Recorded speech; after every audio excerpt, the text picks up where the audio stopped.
Hi, I'm Martin Jarvis, and once again I want to welcome you to another perspective. Pretty strange program today.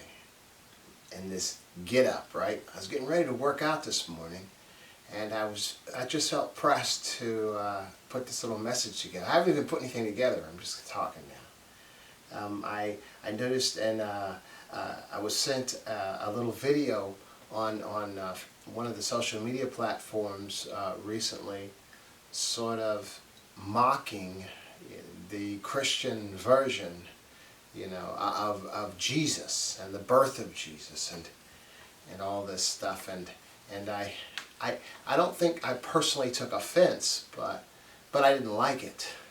And I responded to the person who sent it to me just as a humorous little video, and I expressed that one of the negatives, one of the failings of humanity are the religions that we have created, not the source. And so although some ridicule may be accurate, it might not be so wise, okay? It's not wise, to ridicule something that we really know very little about. And I've been a minister for, I say, over 30 years now. I was an atheist when I left home to join the military at age 17, and for 10 years I was an atheist, and one morning I had this epiphany, this revelation of God. I was at home by myself, wasn't in front of a preacher, wasn't anything like that. I was just alone, and I just realized at that moment that God existed. Now whether we call it God, Allah, Yahweh, that's not the issue. The issue was that as an atheist, I believed that all religions were simply fairy tales, and so was the source of their inspirations, okay?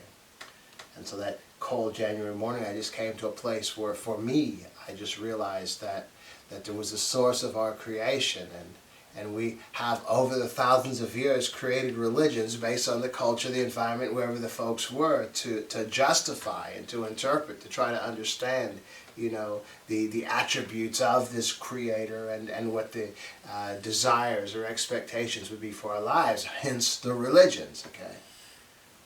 And so I don't put that much stock in the accuracy of the religions. But as well, I don't really feel that I'm in a place to ridicule, simply because of the inspiration of those religions. The religions may have failings and frailties and flaws because they were created by men, but the inspiration for those religions, to me, would be sacred, okay? And so I come from a very unique position because I was that atheist. But unlike many atheists today, I didn't ridicule religious folks. I didn't make fun of them. I didn't poke fun at them. But in my heart, I understood because I was raised in religion. And so I felt that, if you believed in Mickey Mouse, if you worshipped Mickey Mouse, that there would be no reason for me to ridicule you if that's what you believed. Now during this atheistic stint, this decade that I was on, around 1978 or 79 or so, I was stationed in the Far East, and that was about the time of the Jim Jones massacre in Guyana, Now see, those type religions, I wouldn't make fun of, but they would be problems to me. I would have issues with those situations, those religions, or those denominations or sects or cults or whatever you want to call them, that are destructive to human life. Even as we look at the history of some of the religions in our world, whether it was Islam or Christianity or Judaism, and the death that followed those religions as they went to either proselytize or take the belongings of what belonged to someone else. So we see the constant many years battles between Christianity and Islam, which seems to, in a sense, still go on today, but as well Judaism. As you just read through the Old Testament scriptures, all the heinous atrocities attributed to these guys, in the name of God. See, those are the type things that I would have problems with, even as I try to embrace the John 3:16, for God so loved the world. it's very difficult for me to embrace an individual justifying the atrocities against those, who God would love, okay, in that sense, okay. But getting back to my atheistic mindset and understanding why folks don't believe, I mean, I 100% get that, because from maybe a scientific perspective, it doesn't make any sense, okay? But then now on the other side, from an individual who was an atheist, and I was a for real atheist, I mean, I would debate and have discussions. I just wouldn't make fun of people. I wouldn't be hating on people. I didn't have that within me, because some of the people that I loved were religious folks, were Christians particularly. I just didn't agree, but I wouldn't disrespect or diss folks, and folks, to me, the so-called atheists that's actually antagonistic toward people that are religious, those atheists have mental issues, okay, and have issues going on within themselves, they say the preacher that preaches against being gay so much, he probably has closet issues himself, okay.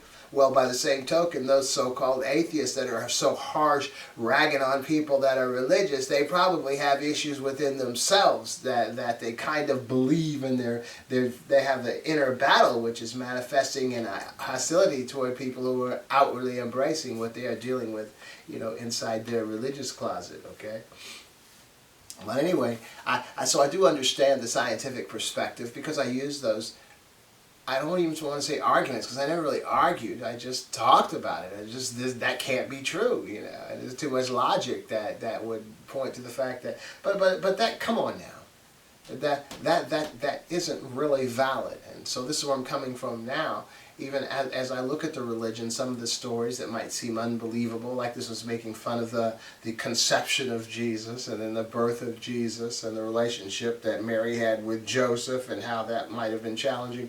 This was the direction that this particular video is going.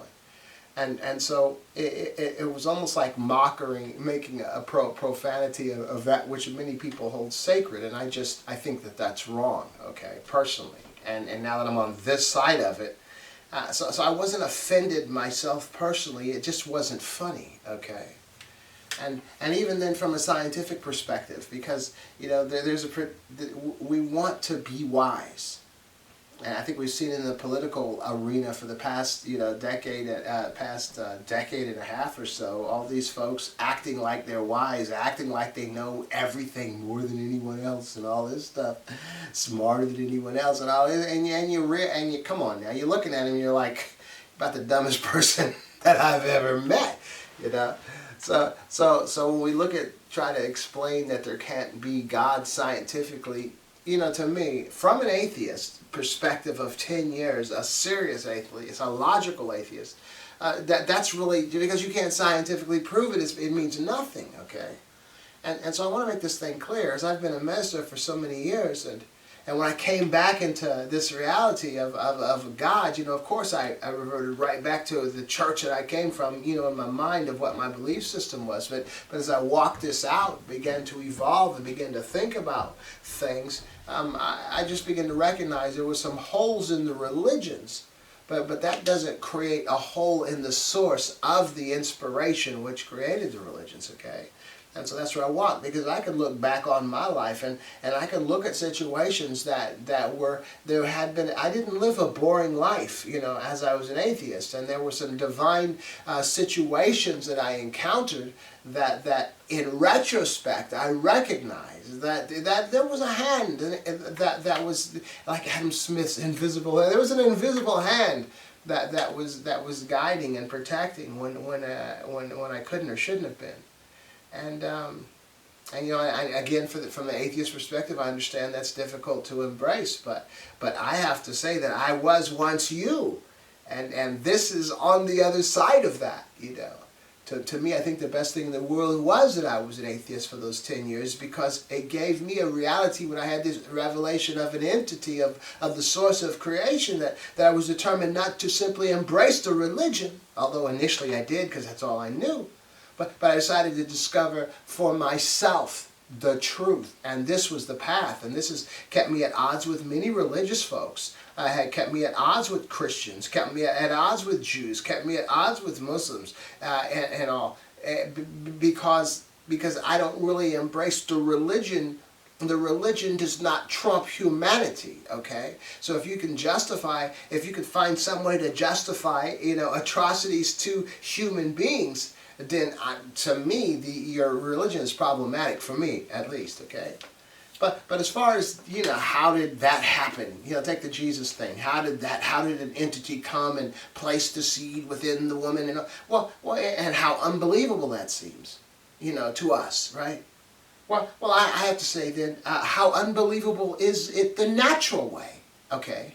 When we say there is no God. So there's this little thing, squiggly thing. We put a million of these little alive sperm, these little alive entities that swim and inside the female host, and they swim and they find eggs, and then they impregnate the eggs with head first, and from that, a human being is formed from its most, basic state. Over a 9-month period, and out pops a human being from this little squiggly. I mean, come on now. Now we understand that from a scientific perspective because we figured it out, but think about how ridiculous that sounds to say somebody 1,000 years ago or 2,000 years ago.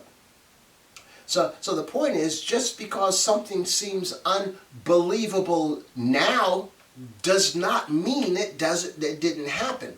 I'm not trying to justify the conception story in the Christian religion.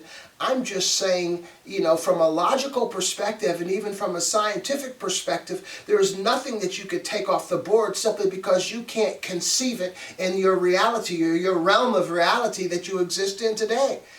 Because if that was the case, every invention that has come since fire is unbelievable. It is ridiculous. But we're doing it.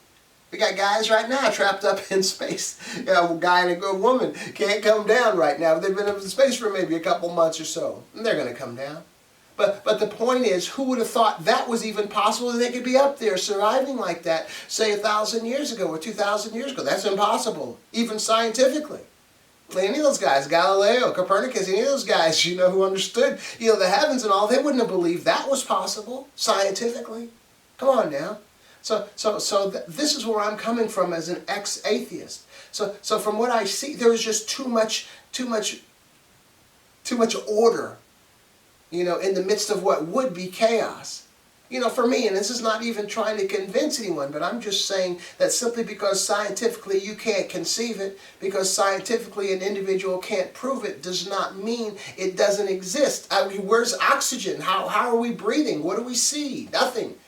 Take it 1,000, 2,000 years ago. Where, what's that all about? Okay? So the point I'm making, just because we can't conceive and can't understand, that doesn't mean that it doesn't exist. And see, I don't know, I take issue with the way the religions have laid things out. It just seems they were cultural realities that people just attributed to what they couldn't understand, I understand that.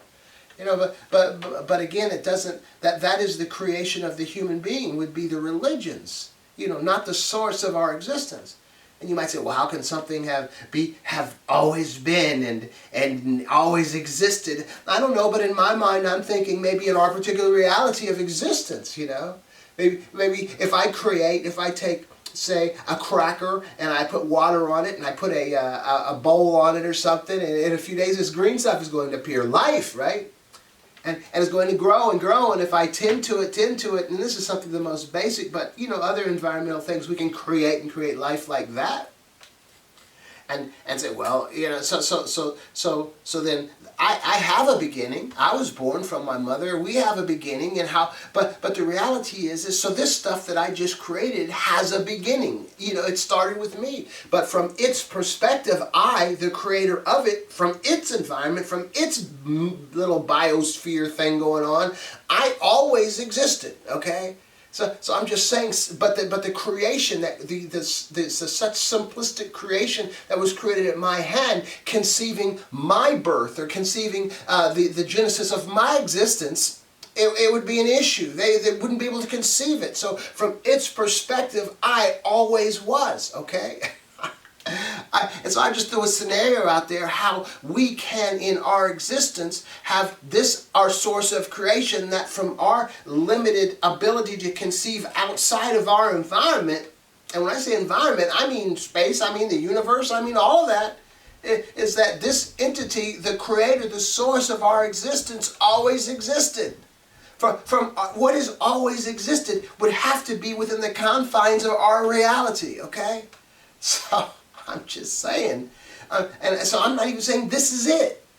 I'm just saying there are considerations that are outside of our world, of our thought, you know, of our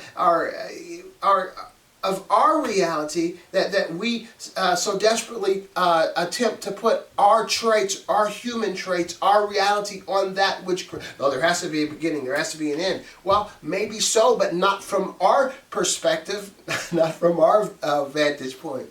So again, I'm not making a case for any religion. I'm making a case that there is a source, there could be a source of our creation.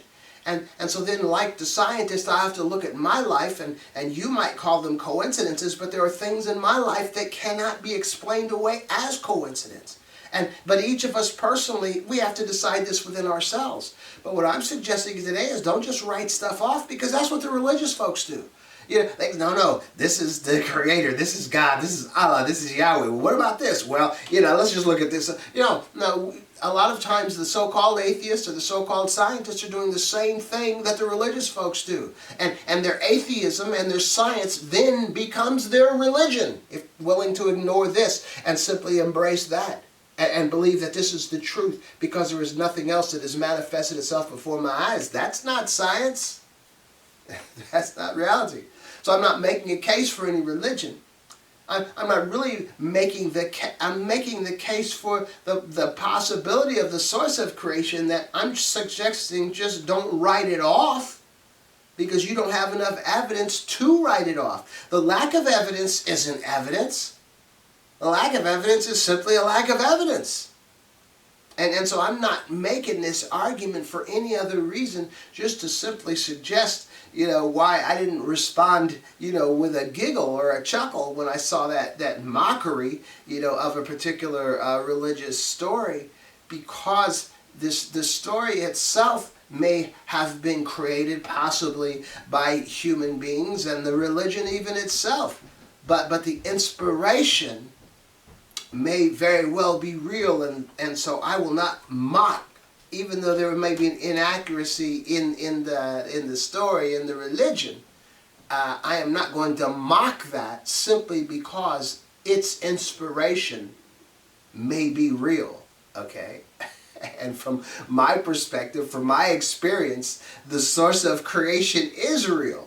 Okay, I just believe that the religions have come up with, you know, simply because of cultural influences and the need to understand their particular religions, their particular way, and their ways over thousands of years have simply evolved into a reality that this is it. You know, no, there is Allah Akbar, there is no God but God, or, you know, whatever. I'm simply suggesting it's the same God. You know, we just all have different opinions on the Genesis, and probably we're all 99.9% wrong. Okay, but still that source then. The reality of that source to me is, I think then that, you know, as individuals, just as we raise our children, if your child does something they shouldn't do, if they didn't know that it was wrong, you're probably not going to punish them, okay? And I don't really want to use punish in the terms of religion. I want to say they're not really responsible. That's a better term. They're not really responsible, you know, for their actions if they were unaware, okay? And so I believe that we walk, even as human beings, through life unaware. And so what I take even from the religious scripture then are the words of Jesus, you know, is just love God with all your heart, love the source, recognize there is a source of creation, and love your neighbor as you love yourself. And to me, they're so connected. Because when you recognize that there is a source of creation, automatically you recognize that all of creation is related, okay? So love God with all your heart and love your neighbor as you love yourself. And Jesus said, if you do these two things, you're okay. And this rests on all the laws and the prophets or something like that, you know. I got to go to work, and I'm going to miss my workout. I did a little slight workout, but I had to. This was really bugging me, and so I just wanted to put this out there, just something to think about. Okay, how's that? Well, anyway, I want to thank you once again for joining me for another perspective. And before we sign off, I want to give you this one tidbit. I think you know that no matter who you are, no matter where you are, no matter what you've done or what you're doing right now, that God truly, truly loves you. Really does. And so do I.